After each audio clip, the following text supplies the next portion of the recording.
7,1 km nous séparent de l'église Saint-Bruno au parc Rivière, 3e section du Grand Tour de Bordeaux. On quitte le voisinage de l'église et du cimetière.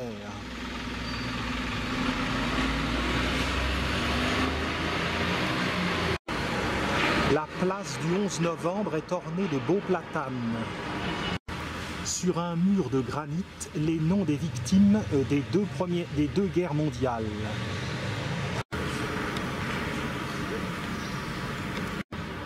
C'est peu de dire qu'il y en a. De l'endroit, on peut voir le clocher de Saint-Bruno.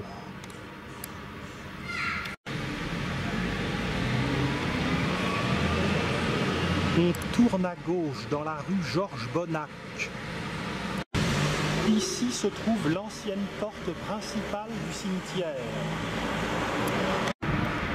Un bas-relief du XVIIe siècle représente l'Annonciation.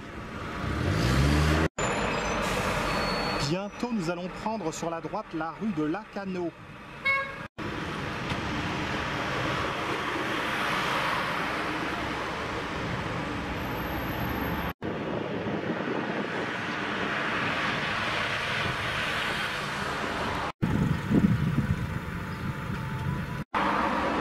Voici la rue de Lacanau, mais on s'en détache aussitôt pour gagner cette rue. La rue Blanchard-Latour.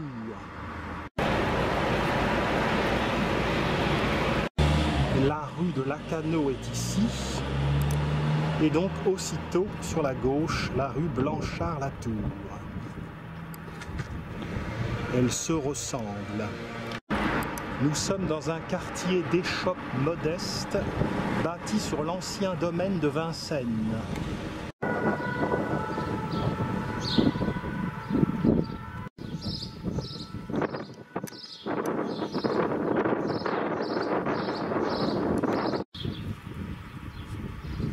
Le vent modère la température. Il fait 22-23 degrés par un temps magnifique.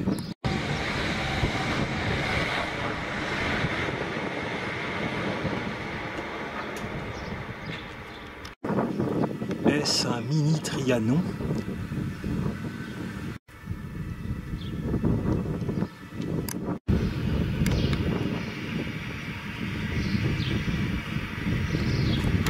Au bout de la rue Blanchard-Latour, on tourne à droite dans la rue de Vincennes. Rue Blanchard-Latour.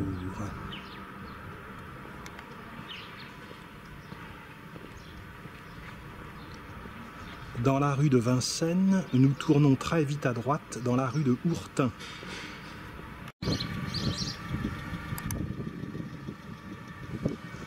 La rue de Hourtin ne présente qu'un intérêt épisodique. La rue de Hourtin rejoint la rue de Lacanau.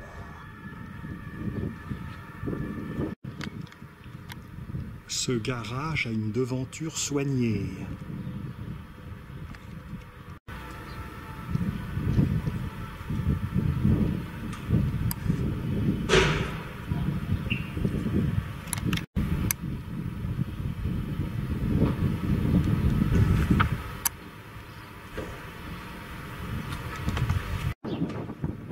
Arrivé au carrefour, on reprend la rue de Lacanau, ici sur la gauche.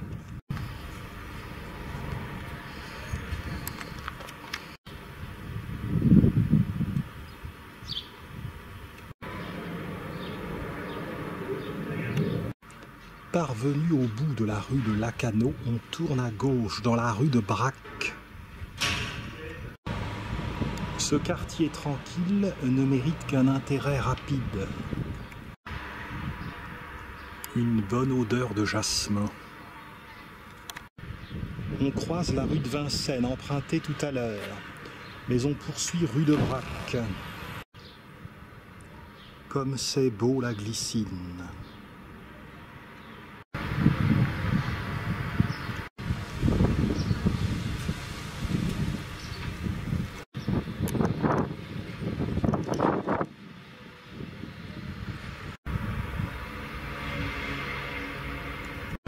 On s'engage sur la droite dans la rue Scaligère. Ces calmes rues sont représentatives de ce mode d'habitat individuel mais dense, contrairement aux lotissements pavillonnaires qui font de l'agglomération bordelaise la plus étendue de France en proportion du nombre d'habitants.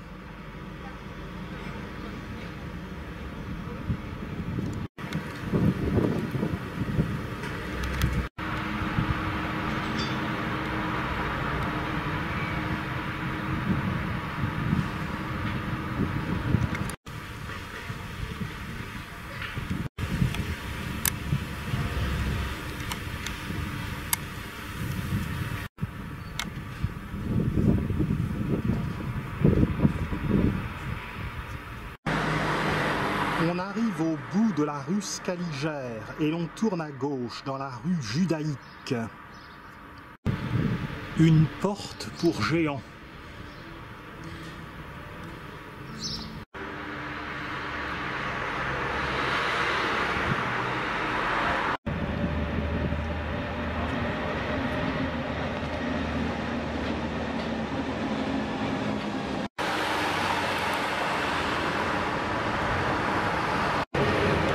Passé la barrière judaïque et l'avenue du président Wilson, la rue Judaïque devient avenue de la République.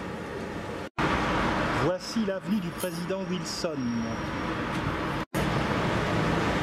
Elle fait partie de la ceinture des boulevards qui clôturait l'ancien Bordeaux. On poursuit avenue de la République. À droite, on aperçoit le gratte-ciel de la cité administrative.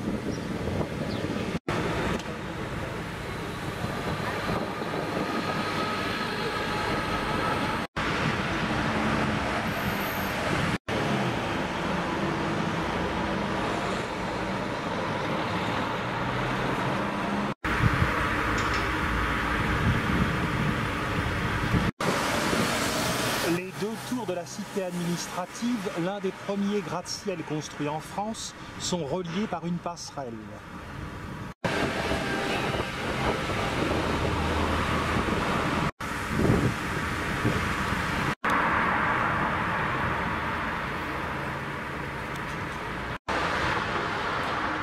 Vous allez penser que j'aime la ferronnerie.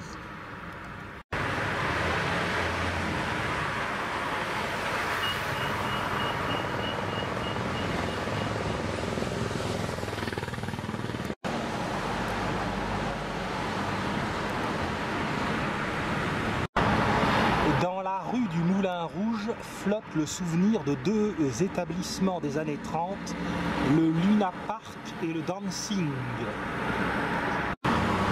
On poursuit l'avenue de la République jusqu'à la rue Charpentier.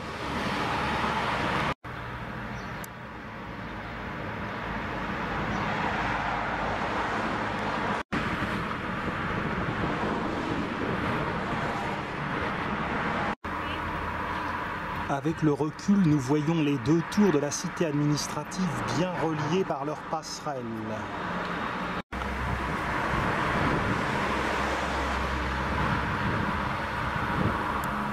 Nous parvenons dans un quartier avec plus de végétation.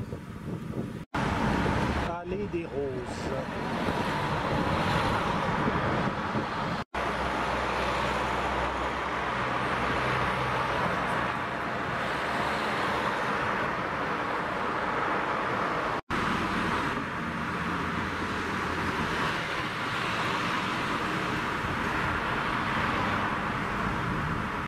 Je reviens un poil sur mes pas, je suis allé trop loin et j'ai loupé la rue Charpentier. Voici la rue Charpentier.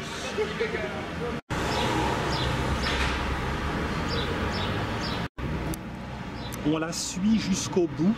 À droite, on tournera rue Jules Ferry. Petit plan d'Escolzia ou pavot de Californie.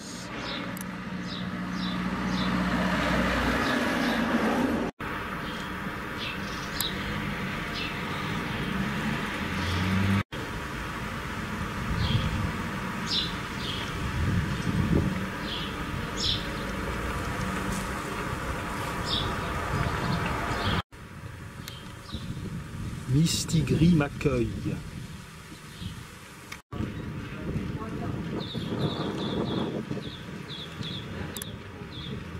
Encore des échoppes ici. En vue de la rue Jules Ferry. L'ancien et le moderne. En fait de fougères, j'aperçois des bugléias et des agapantes.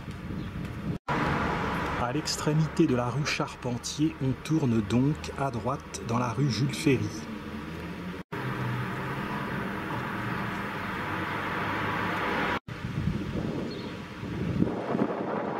On a un peu l'impression de la ville à la campagne, c'est joli par ici. On arrive dans le quartier de Caudéran, du nom d'un ruisseau qui se jette dans la Devèze. C'était une commune indépendante autrefois, elle a été annexée à Bordeaux. Le quartier était fort à la mode autrefois pour ses restaurants, ses lieux de divertissement. On venait y manger des escargots, symboles de la ville. On s'engage dans la rue Oscar Balaresque.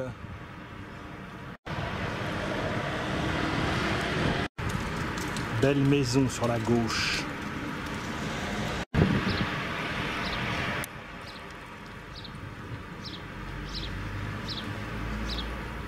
On prend bientôt à droite l'avenue du Jeu de Paume. Cette avenue offre des villas de type arcachonnais, qui contraste avec la tour de la cité administrative.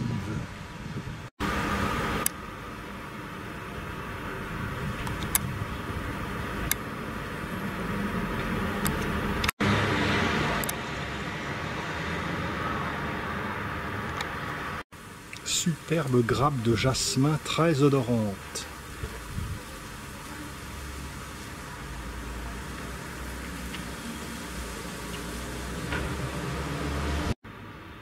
Nous poursuivons dans l'avenue du Jeu de Paume jusqu'à l'avenue Mirande.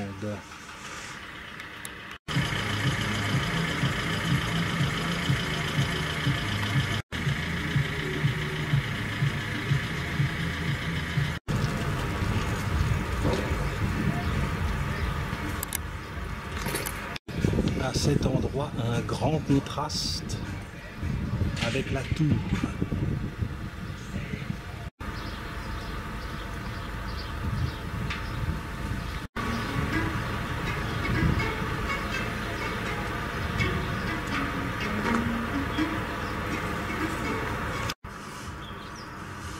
Villa Caprice.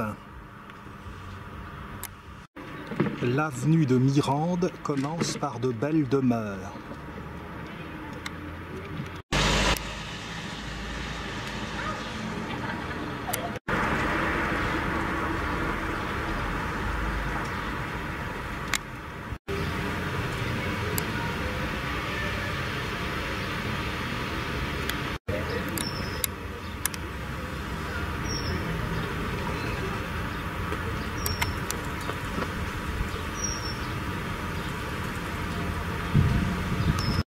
Les belles demeures se suivent.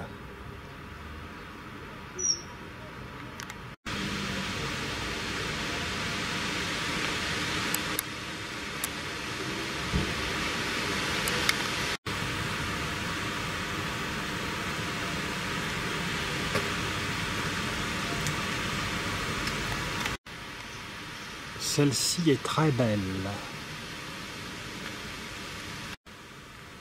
Villa Marguerite. Villa Maria.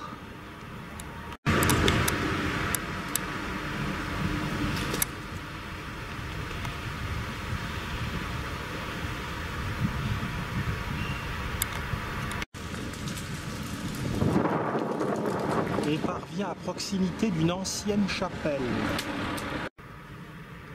L'ancienne chapelle est devenue église Notre-Dame du Salut en 1937. On retrouve la rue Oscar Balaresque. Passons devant la façade.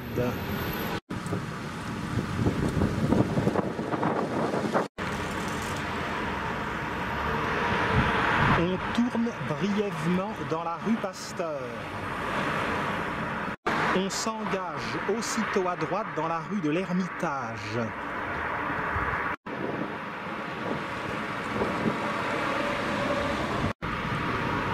Tant que ce n'est pas Sainte-Nitouche, ça va. Le quartier est fait de ces petites échoppes bordelaises, comme nous en avons vu déjà pas mal.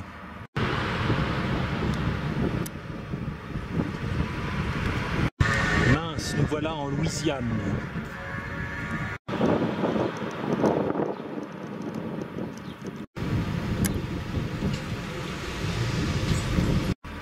Tournons à droite, tournons à gauche dans la rue de l'Avenir.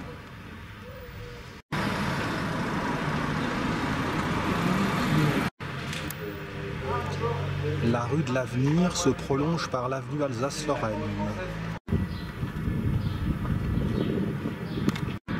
Avenue Alsace-Lorraine. Rue Famatima.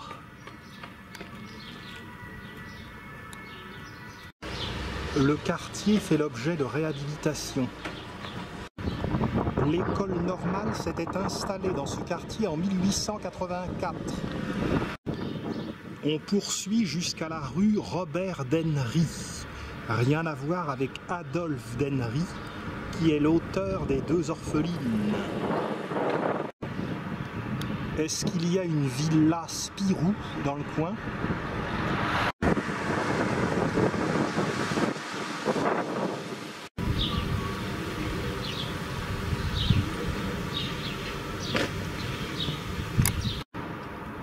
Rue François Marceau. Beau massif de Bignone.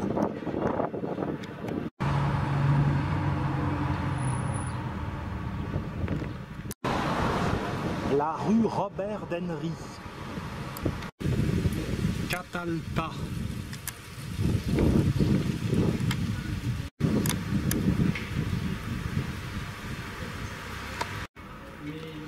Dans le lointain, on commence à apercevoir le parc bordelais.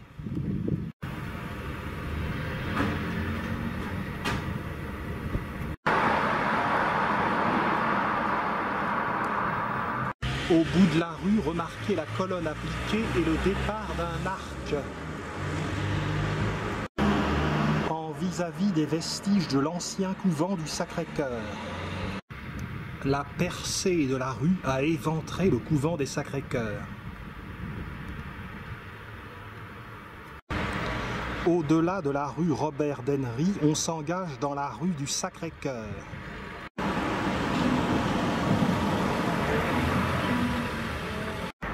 Fleurie, la rue du Sacré-Cœur présente certains éléments architecturaux intéressants. Macaron burlesque au numéro 34.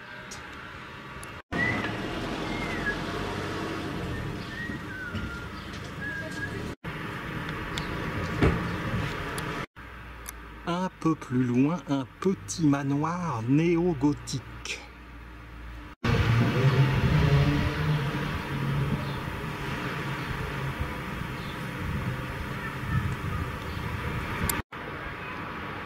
Le numéro 9 abrita les amours d'un grand bourgeois et d'une écuyère de cirque.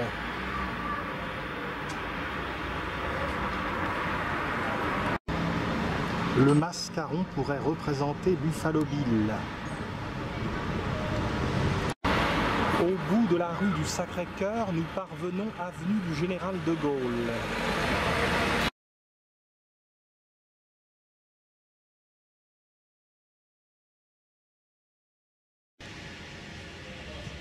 Il y a de cela 5 années, je m'étais arrêté ici, rue du Sacré-Cœur, me promettant de revenir pour boucler la boucle. Je m'étais dit, si Dieu me prête vie, j'irai voir le parc bordelais qui se trouve à côté. Justement, Dieu m'a prêté vie. Je le soupçonne d'avoir eu envie de voir la suite du film. Je l'invite bien chaleureusement à s'abonner à ma chaîne YouTube. C'est gratuit et il pourra regarder mon catalogue de films pendant l'éternité. Continuons jusqu'au monument aux morts.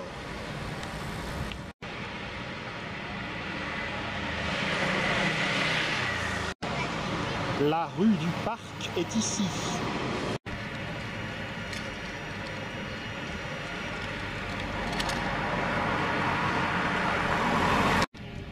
On traverse l'avenue du Général Leclerc.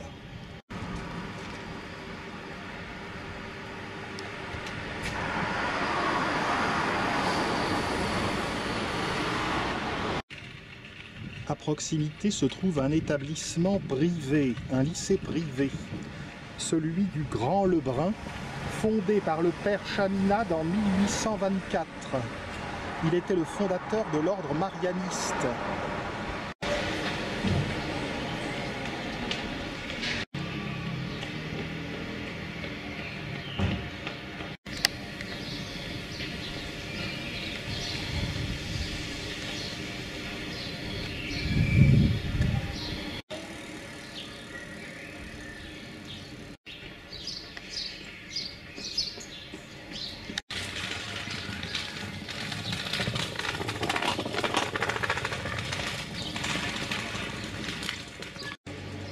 Au bout de la rue du Parc.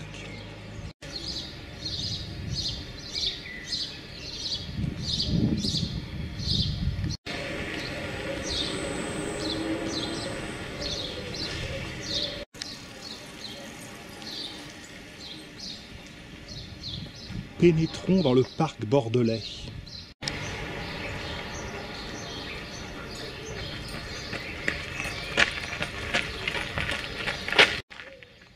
Je me dirige vers le plan d'eau.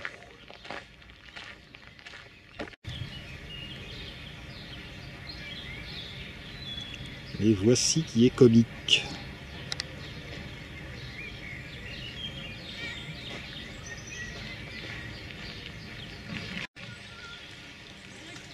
Je ne me moque pas, c'est une initiative heureuse.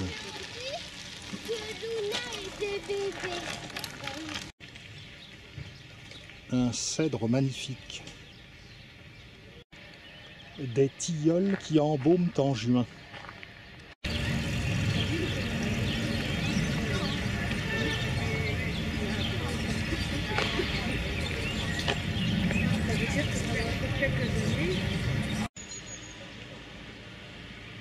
Le ciel est moins beau qu'il y a 5 ans, mais il est tôt, ça va se lever.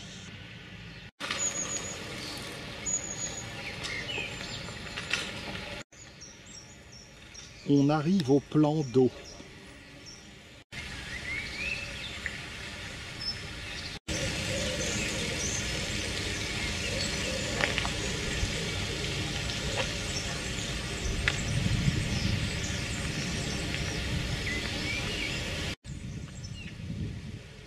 Le parc est riche en espèces d'arbres, magnolia, séquoia, catalpa, cèdre, chêne rouge, érable, marronnier.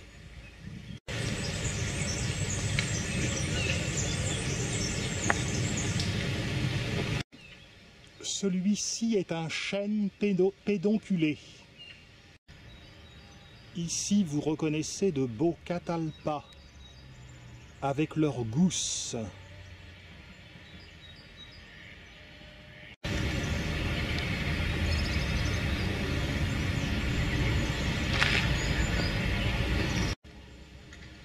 Cet arbre ressemble un peu à un saule pleureur. En réalité, c'est un cyprès chauve.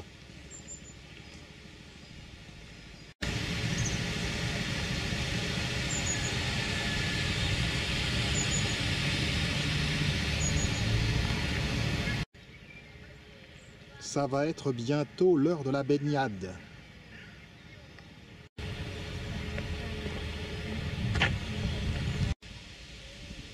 L'arbre aux 40 écus, Ginkgo biloba. Un liquide ambar ou copalme d'Amérique.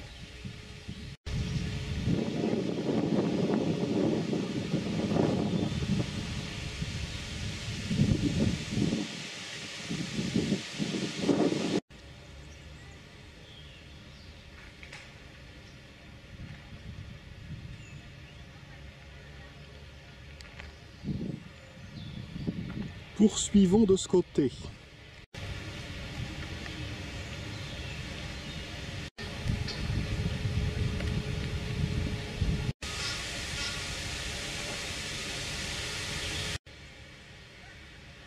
Serait-ce vers Saint-Gétorix?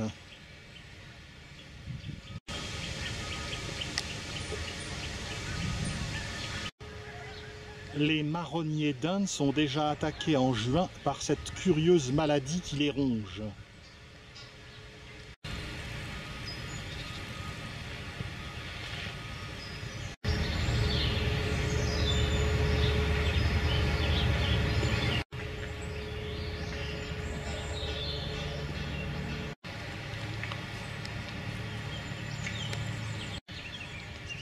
Érable.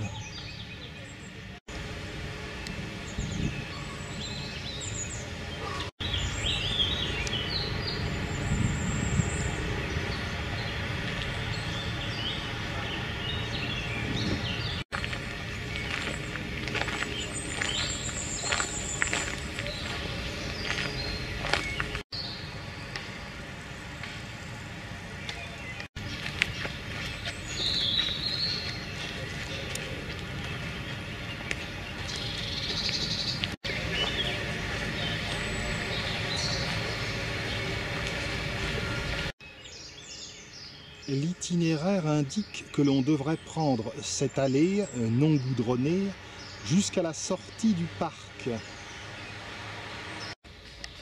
Cependant, je vais faire une entorse à l'itinéraire. En effet, nous longeons la rue du Bocage et il y a de si belles façades dans cette rue que je vais vous les montrer. Je passe à côté d'un petit castel, celui des gardiens.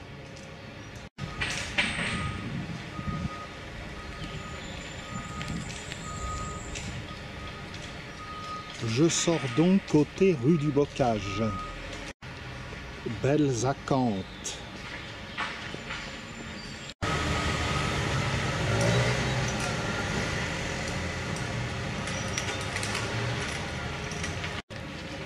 Je m'engage sur la gauche. Voici la rue du Bocage. Le castel.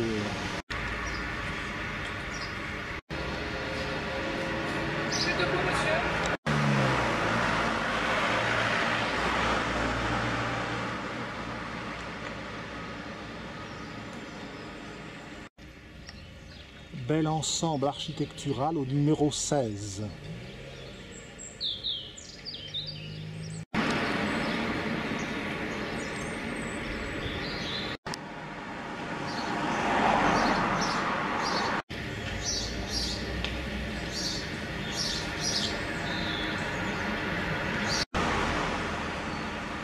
Les maisons sont de plus en plus luxueuses. Des numéros 22 au 30, il y a un très beau groupe de maisons de Bertrand Alfred Duprat.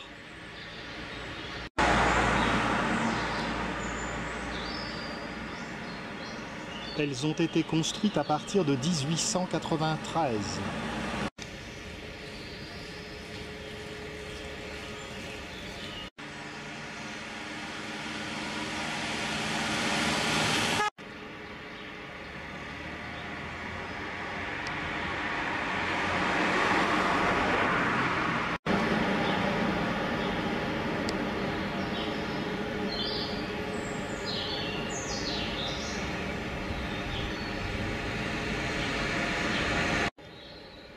Admirez la beauté du 26.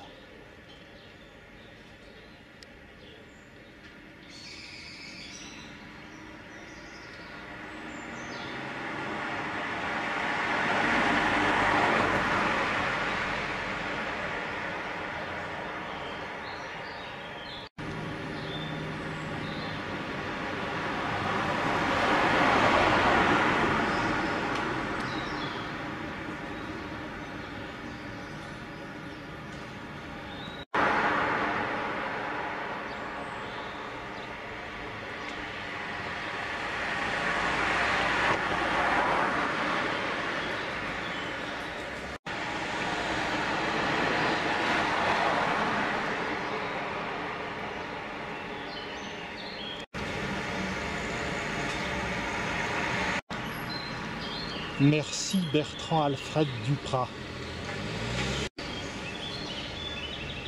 Celle-ci n'est pas de lui. Et au coin de la rue Carnot, celle-ci non plus.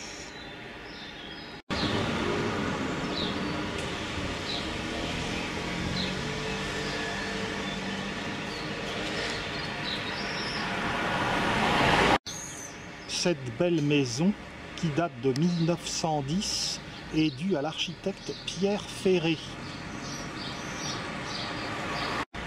Remarquez les arcs des fenêtres,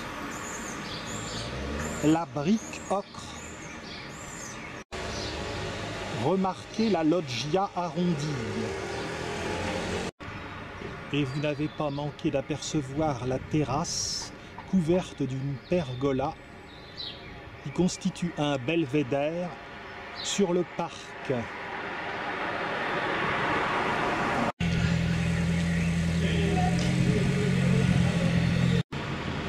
Voici la grille du parc bordelais, qui n'est pas sans me rappeler le parc de la Tête d'Or à Lyon.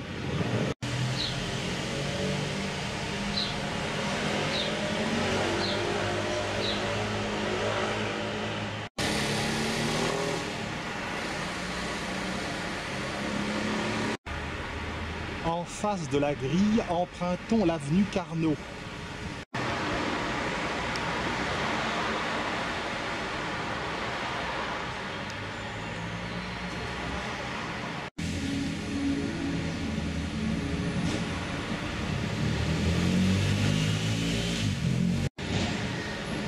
Voici une drôle de figure pour une maison.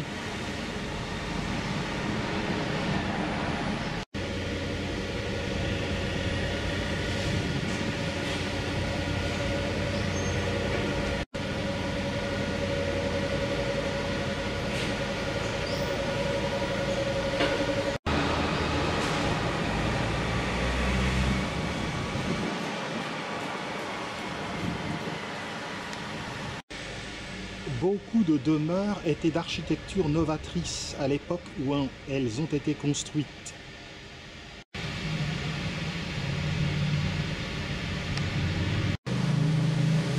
Un peu plus loin, au numéro 42, nous allons voir la demeure du fils de Bertrand Alfred Duprat.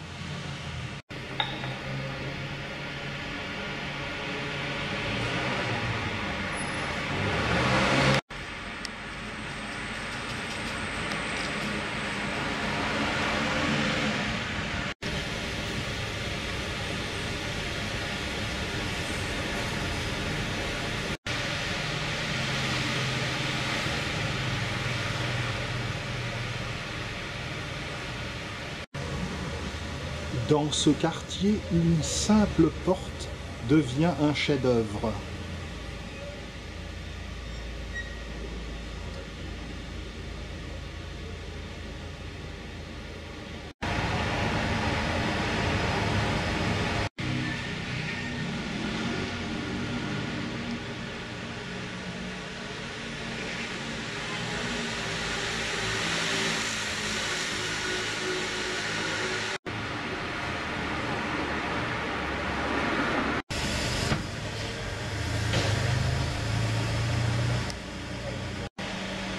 Voici la maison de Cyril Alfred Duprat, qui est donc le fils de Bertrand Alfred Duprat.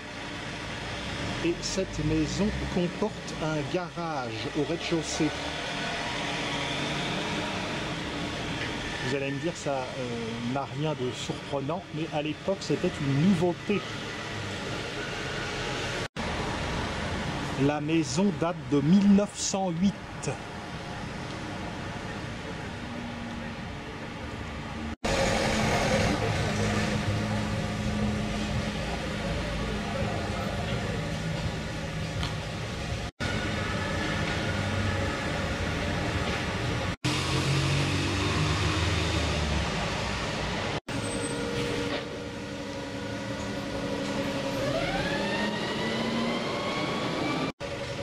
Empruntons l'avenue Félix Faure sur la gauche.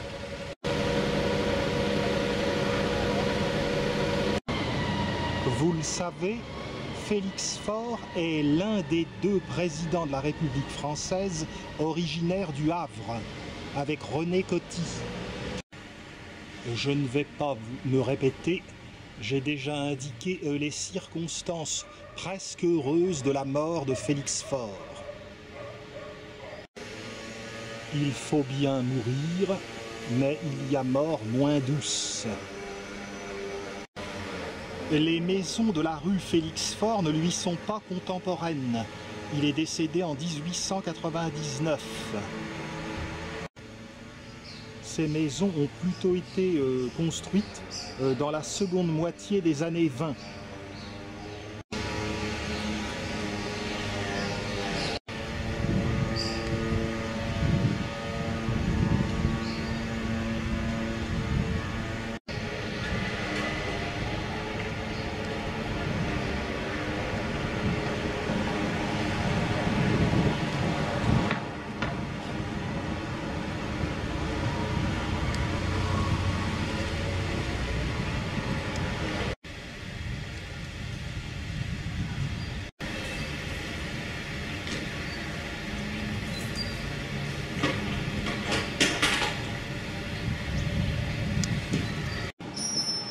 Bordeaux est un véritable festival du fer forgé.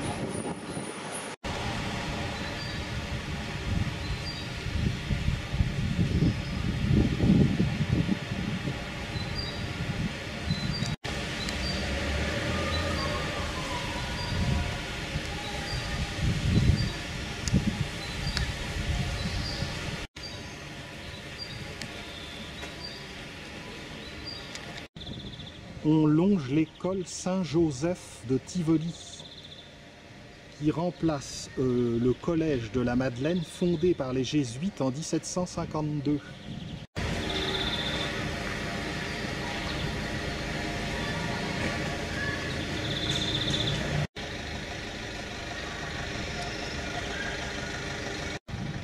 Celle-ci se démarque par son appareillage de pans de bois.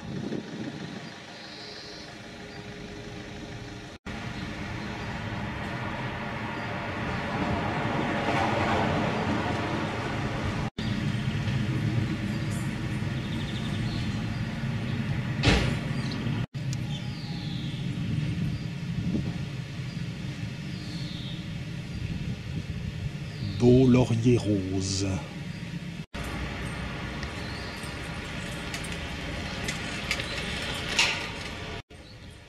À l'extrémité de l'avenue Félix Faure, on tourne route d'Eysines sur la gauche.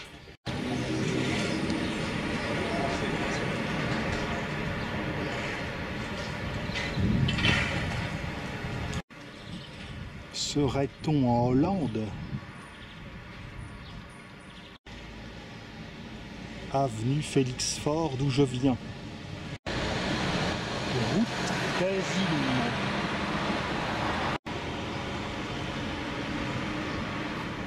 Ce n'est pas la même architecture.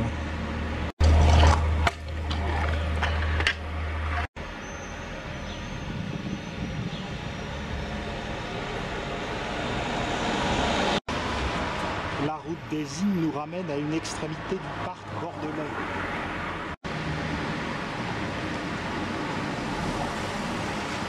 Tournons sur la droite.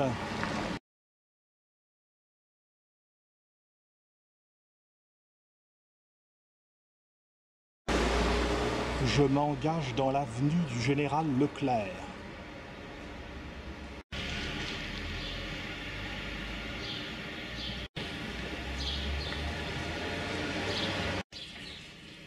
Du XIIe siècle jusqu'à la Révolution, les chanoines de Saint-Seurin possédaient ce territoire, la commune du Bouscat. Il y avait ici autrefois des tonneliers, des vignerons, des maraîchers. Le Bouscat accueillait la maison de campagne de riches négociants. On croise la rue La Harpe.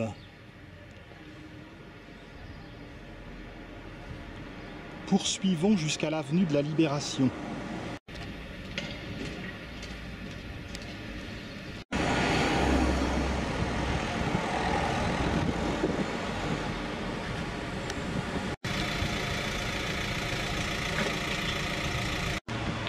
l'angle de l'avenue du Général Leclerc et de l'avenue de la Libération.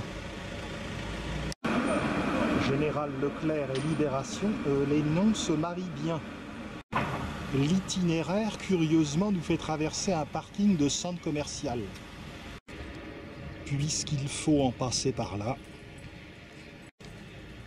Ah oui, bah, si c'est obligatoire. Petite section du parcours pas très sexy. Le parking, en fait, nous permet de rattraper la rue Armand-Lamarque, en face. Au numéro 13, nous allons voir une intéressante façade.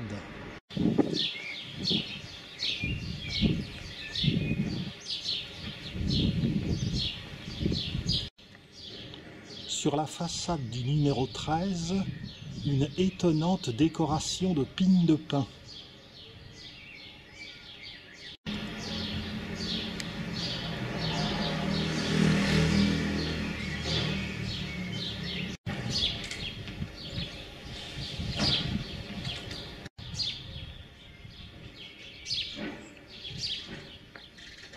On prend sur la droite la rue Max Coine.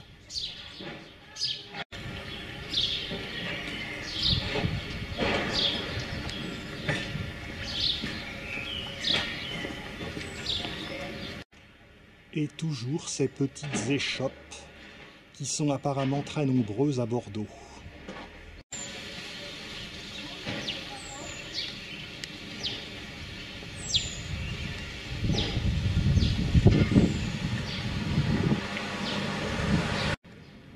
La rue Max Coine m'amène place Marceau.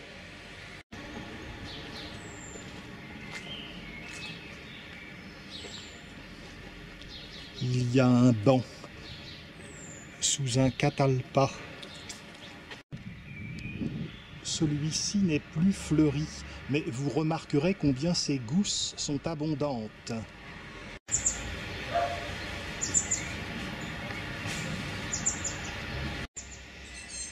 La balade se poursuit de ce côté.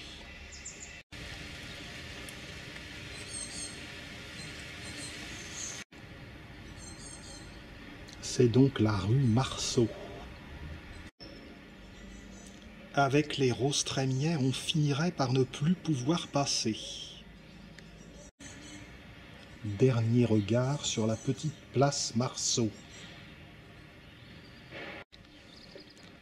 On poursuit jusqu'à la rue Jean Noguès. Le décrassage de Bordeaux se poursuit. Rue des Girondins. Ces députés ont très mal fini. Un décrottoir pour les bottes. On n'en voit plus beaucoup de nos jours.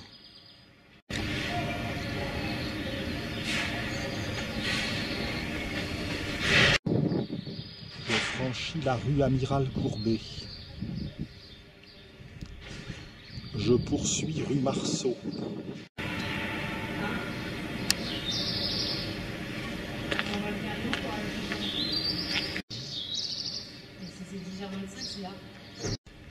Rue Guy Toulouse.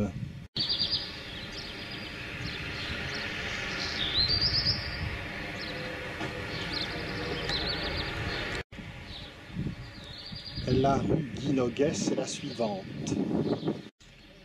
La rue Jean Noguès, sur la droite, comporte des échoppes construites tardivement. Au fond, c'est le parc Marceau.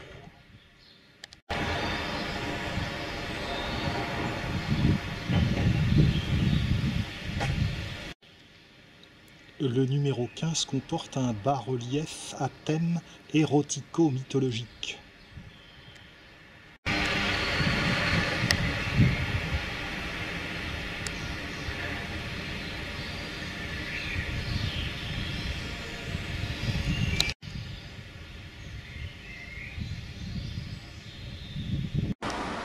Au bout de la rue Jean Noguès, je suis parvenu dans l'avenue de Tivoli. Dans le parc Marceau, un cèdre avec ses cônes.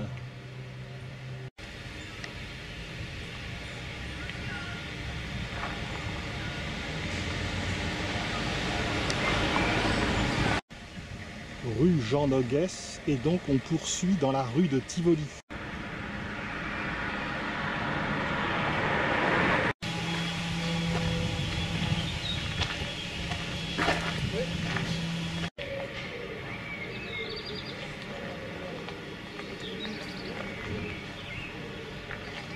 On approche de l'avenue Pierre Ier.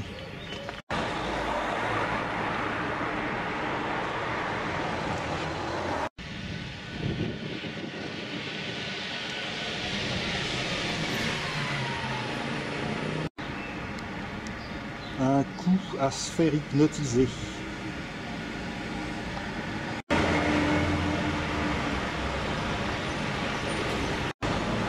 On quitte le Bouscat pour réintégrer Bordeaux.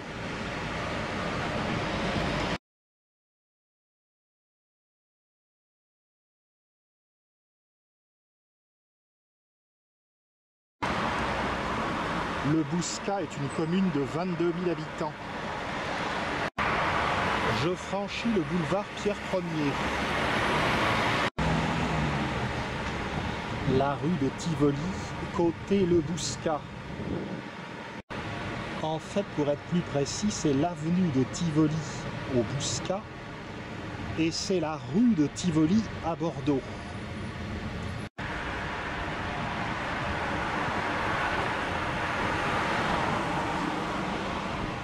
Troisième rue à gauche maintenant, rue de Mouly.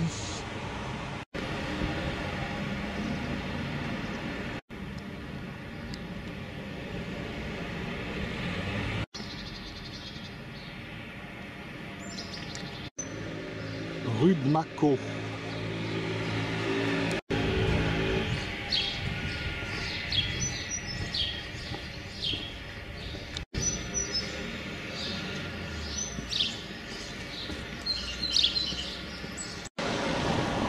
Rue Perraudot-Minois.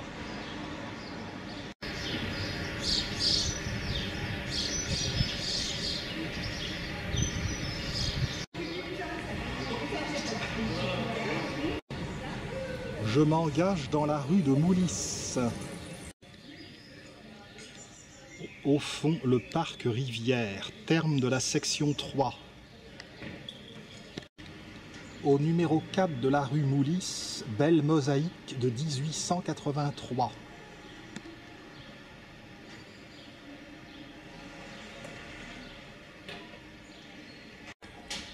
Au-dessus de la porte du numéro 6, un phylactère s'enroule avec une inscription latine.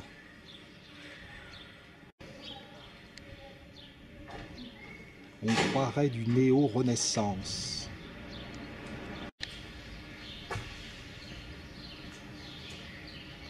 Belle demeure de briques rouges et de pierres blanches.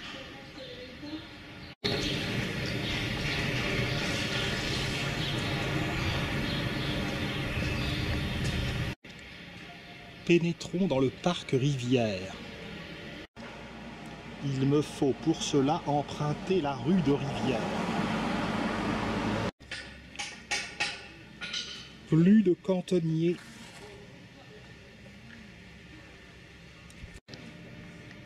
L'entrée.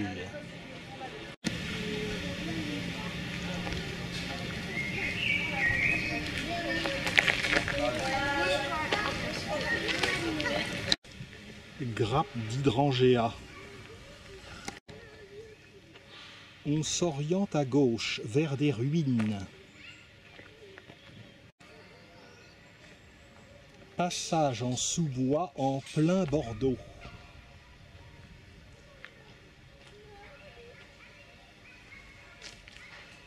Arrête, regarde-moi. Un beau châtaignier.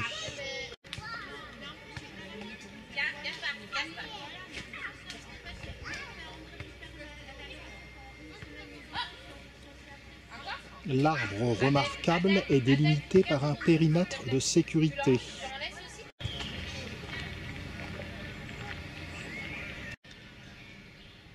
Je me trouve à côté des étranges ruines du château.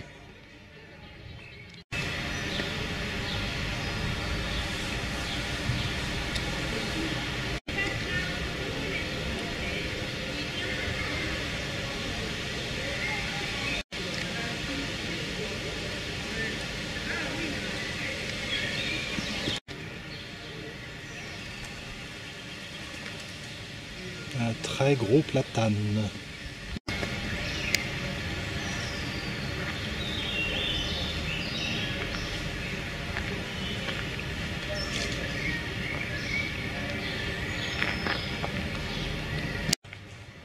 Je me dirige vers la sortie du parc Rivière.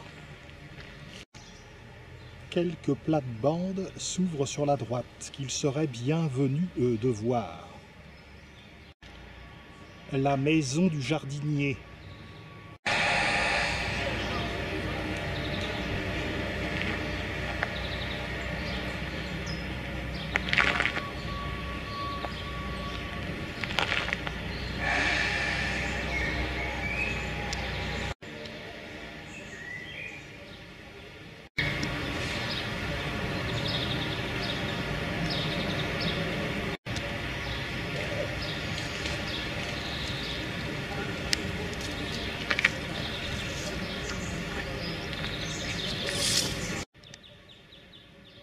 Déjà des dahlias en juin.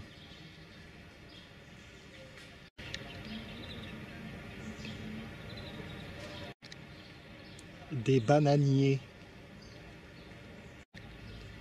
Buddleia.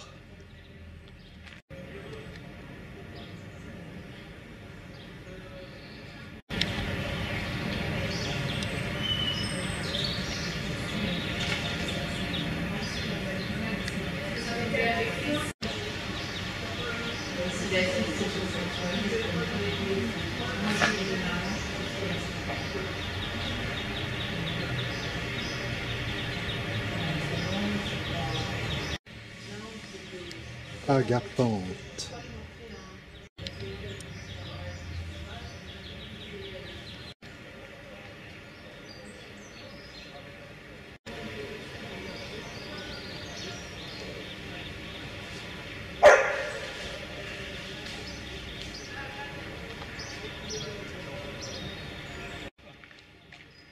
Un cotinus, l'arbre perruque.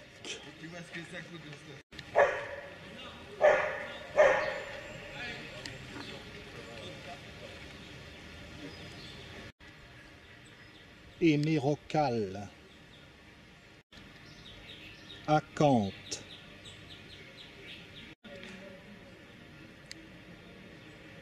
HLM à insectes.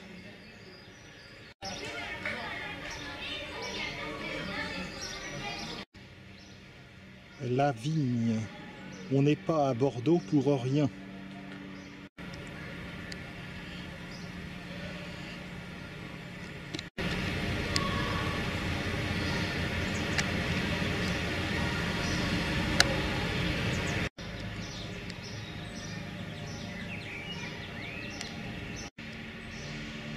Ricin. Sauge guarani.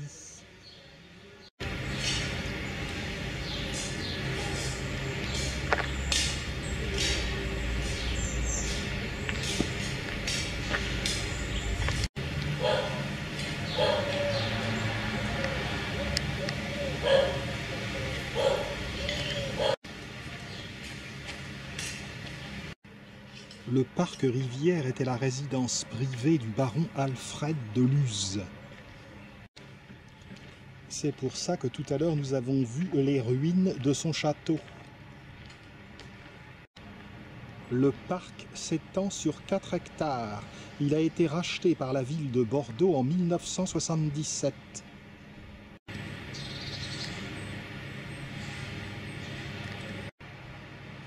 C'est en 1982 qu'il a été ouvert au public après de nombreux efforts de remise en état. La maison du jardinier que nous avons vue tout à l'heure est installée dans des anciennes écuries. Elle comporte un centre de documentation, des ateliers de jardinage écologique gratuits et une tisanerie. On y apprend comment greffer, réussir son compost, réaliser des décors de saison.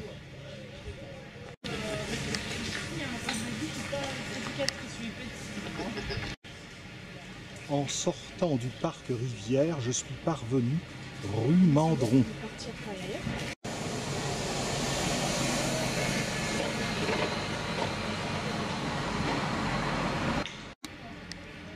cet endroit termine la section 3, église Saint-Bruno, parc Rivière. La section suivante, section 4, est donc la section parc Rivière bassin à flot.